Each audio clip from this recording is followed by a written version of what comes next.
So Godzilla Minus One is one of the best movies I've seen this year compared to Spider-Man, Across the Spider-Verse, and Avatar. This is a review for those who have already seen the movie. They just want to watch more Godzilla content and they just want to relive the experience of seeing it. And just hear a humble opinion from a guy who, I'm not an obsessed Godzilla fan, so I don't know the ins and outs professionally of Godzilla, but I have enough experience with the movies and the theme of it to kind of give you a little bit of a take that you may find enjoyable. So for me, my favorite Godzilla movie is the worst one, the one from 1998. Why is it? Thematically and objectively, the movie is trash. The story is kind of trash. The CGI I think is okay. But for me, that's the one I saw when I was a child. I had all the toys. I loved it because it was my first experience of seeing a giant monster on screen just destroy stuff. So that's why I love it so much.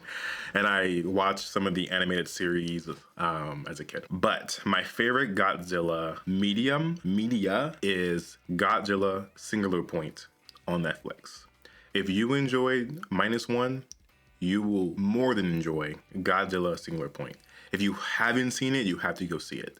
It's very similar when it comes to like the style of how it's shown, because it is a Japanese show. The only thing is more sci-fi heavy, so it's a little bit of like nerdiness in it, but it's still super good. If you love this, you will love that movie. I mean, you love that show. So I think what makes Godzilla Minus One so good, which I think you can agree if you've already seen it, is that for one, I think the premise I think is good. Like the premise is not only good, it's very human, and I think it speaks to us on a foundational, intrinsically like humanistic way, because the point is that Japan was at zero after the war, but they were set back a point because of Godzilla. And I think that is a very beautiful way to start a series. And hopefully this is a series. This movie made, I think it said, it was budgeted at around 15 million, maybe less than that to some reports, but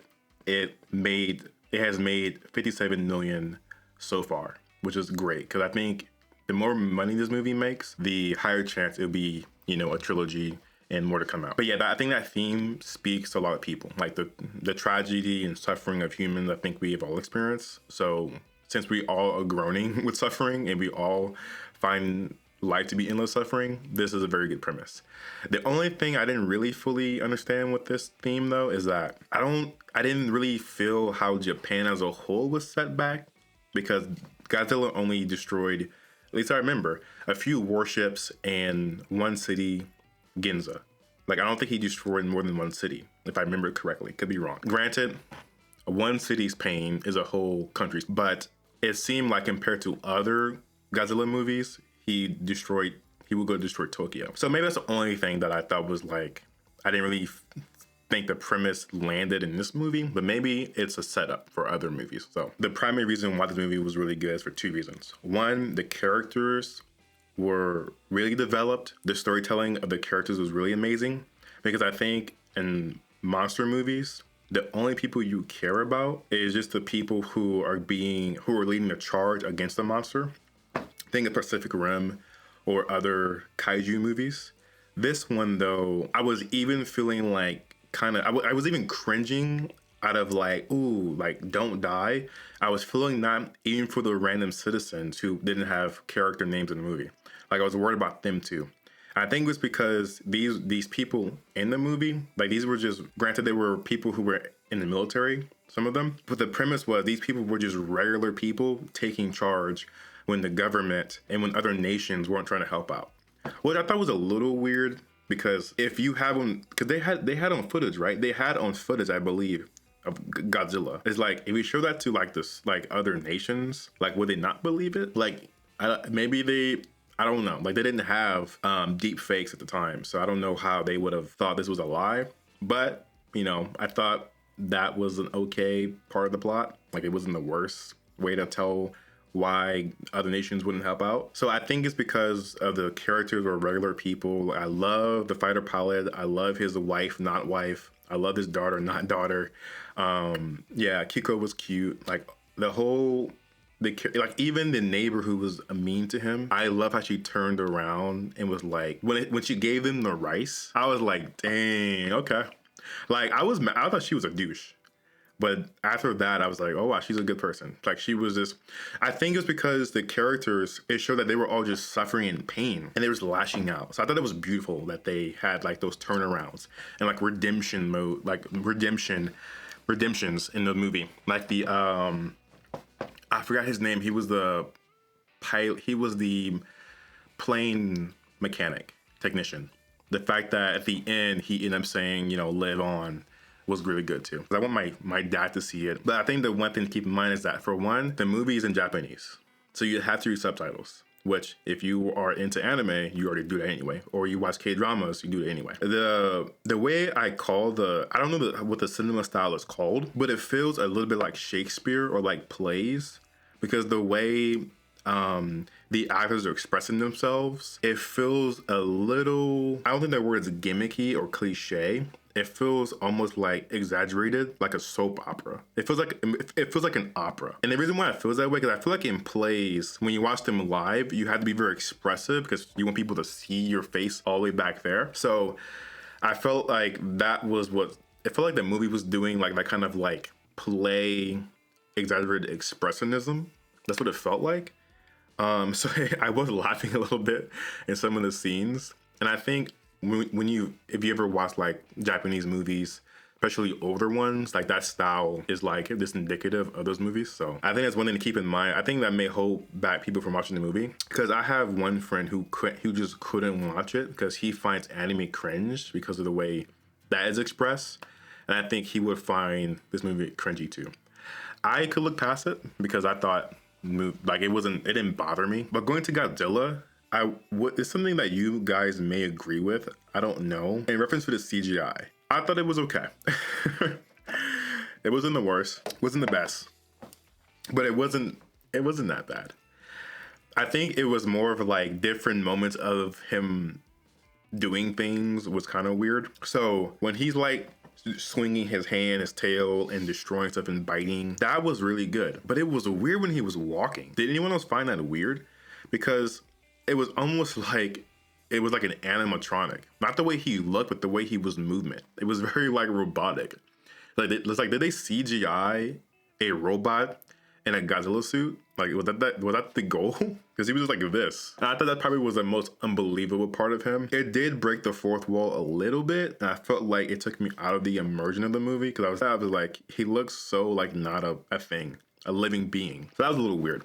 But I think everything else was okay. I think people can get past the CGI, because I think millions of people have watched this movie and love it, despite that being a CGI problem. I think Godzilla 2, which was shown in the most savage way, because in some monster movies, the monster almost cares or is like compassionate to humans, but Godzilla is a reptile. The dude is like a dinosaur. Like he doesn't have enough intelligence to think that, oh, these little things, which he probably can't even see. Like he's so big. He doesn't really think that these little things are like even like probably they're not even like registering to him as like part of his like symbiotic like troop or tribe. Like he's a reptile who's an introvert, solo, and I think they portrayed him beautifully because he was literally destroying everything. He didn't care. I think this is probably the version of him that I think I hated the most. Is I literally wanted him to die. Like sometimes you're like, oh, don't hurt Godzilla, you know, he doesn't know any better. He's trying to, you know, but no, this one, he didn't have it out for the humans, but like he was just way too savage. But I think it did the movie justice, because that coupled with the human characters, I think was a beautiful like villain hero kind of meshing together. I think I also like too that the fighter pilot, I like his story. I think it was classic like martyrdom, you know, like which is done a lot, I think, in, you know, a lot of different movies. I think that's kind of a theme in like Japanese movies and culture. It's like this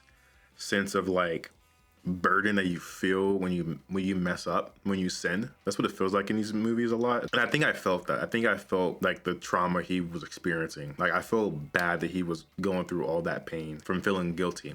And I was like, dude, I was like, just explain to everybody. Like go out of your way to explain that you saw Godzilla. But he wasn't, like, he didn't do that. And I think it's because he felt so ashamed that even if Godzilla wasn't there, he probably wasn't going to go ahead with his mission. I think that's why he was feeling that way. And the fact that he saved the day, I think, was amazing too. And he got past that fear because he was going to go all in and like unsubscribe from life to take care of Godzilla. But I'm really happy that the pilot technician almost in a sense gave him permission from his guilt to live on.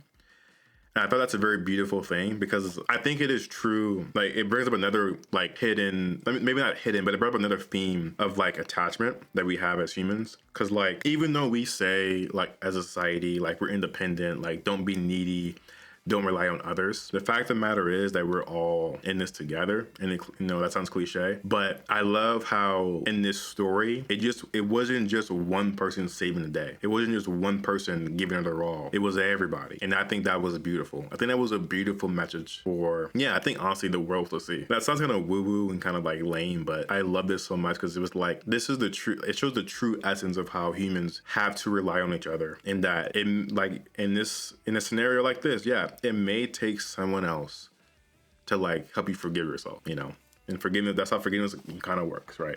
Like you feel burdened by your guilt until a third party or second party is able to help you get past that. So I thought that was beautiful too. I did like as well Godzilla in his smaller form because I think I love when like kaijus look like dinosaurs, like they're more horizontal. I thought that looked really cool. I just really wish the soldiers did not shoot because they probably would have survived. I think that was a tragedy of it. Even though the technician was like, you should have shot. But I think in reality, what would have happened was if he would have shot, he would have been shooting Godzilla. Godzilla will have wrecked them. And then the other soldiers would have started shooting back to protect the guy in the plane. I just really wish no one shot, because I think they would have all survived. It's funny because I saw it with a friend, we saw it in a theater, and he's someone who, like, my pet peeve is that I don't want anyone to talk to me during a movie. Because for me, when I go to a movie, I'm not watching the movie with other people. My goal isn't, let me enjoy these people next to me. My goal is to enjoy the movie. So I told him straight up, like, don't talk to me during the movie. And he's seen it 3 times, but it was funny because I ended up being the one talking because I was like in shock. I was like, looking that way to him and like mouth open and stuff. And I was like, what? Yeah, because the movie to me was so emotional. Like it wasn't cerebral. It was like cerebral. The movie was emotional. So like I wanted to like look and experience the emotions of someone. I was like, are you seeing this emotionally? I feel like the ending of the movie when I think you see Godzilla's heart pumping. I think that's what it is. The wife, not wife. When you see the stuff on her neck, it made me think, because I don't think he's gonna kill her off in later movies. But I feel like what's gonna happen, Godzilla's gonna come back, and I think it feels like she's gonna have some kind of like some Godzilla virus, or she is gonna have some kind of like way to communicate with Godzilla. That's what it feels like. I feel like the setup is this. Godzilla was savage in this movie. Total horrible person. In the next movie, he's gonna come back, round 2, gloves ready. He's ready to curb stomp someone in the face. But I think the girl is gonna have some kind of like telepathic communication with Godzilla.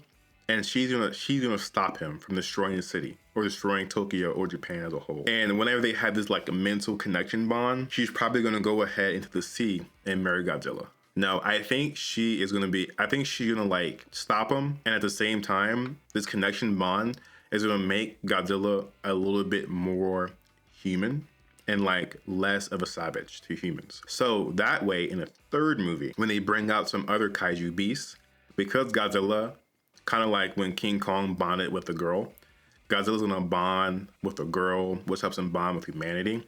Then they're gonna go ahead and he's gonna help fight, the next kaiju, King Gojira, or whatever kaiju in the third movie. So that's my guess. I don't know what's gonna happen, that's my guess. But yeah, anyway, that's pretty much it. There's probably more to say, but it's already like 1 a.m. and I'm tired from the movie and stuff. Any other things you guys enjoyed in the movie, put it below. And yeah. So yeah, if you really enjoyed Minus One, I think you would really enjoy Godzilla Singular Point. So this anime came out on Netflix in April 2021. 13 episodes. The characters are really good. They're really amazing. The monsters all have origins. The music is really good too. And the best thing that I love about this anime is that it's pretty much doing everything that Minus One is doing. Good characters, monsters are savages. The story's good, good music, good everything. This movie to me has a little bit of extra in the sense of that it has some sci-fi elements that are kind of new. At least for me, I had never seen like the sci-fi explainers be done in any kind of media like this. So it's a little complicated to understand the story-wise when it comes to the sci-fi part of how they explain where the monster's coming from, but this is really worth the watch. And it's a little bit of like a research project because you kind of have to go in and like research what is being explained, talking about a little bit, but it's worth it. Yeah, if you watch Minus One, go ahead and watch Godzilla Singular Point. It is phenomenal. It is one of the best things I've ever seen when it comes to like big monster and even anime in general content. But yeah, that's it. Anyway, hope you guys liked the little review. Yeah, if you want to kind of express how you feel about the movie, give your hot takes and your appreciation, maybe some things you didn't like, you put it below. And yeah, I'll definitely try to look at that, and maybe other people will like to read it too. But anyway, guys, take care.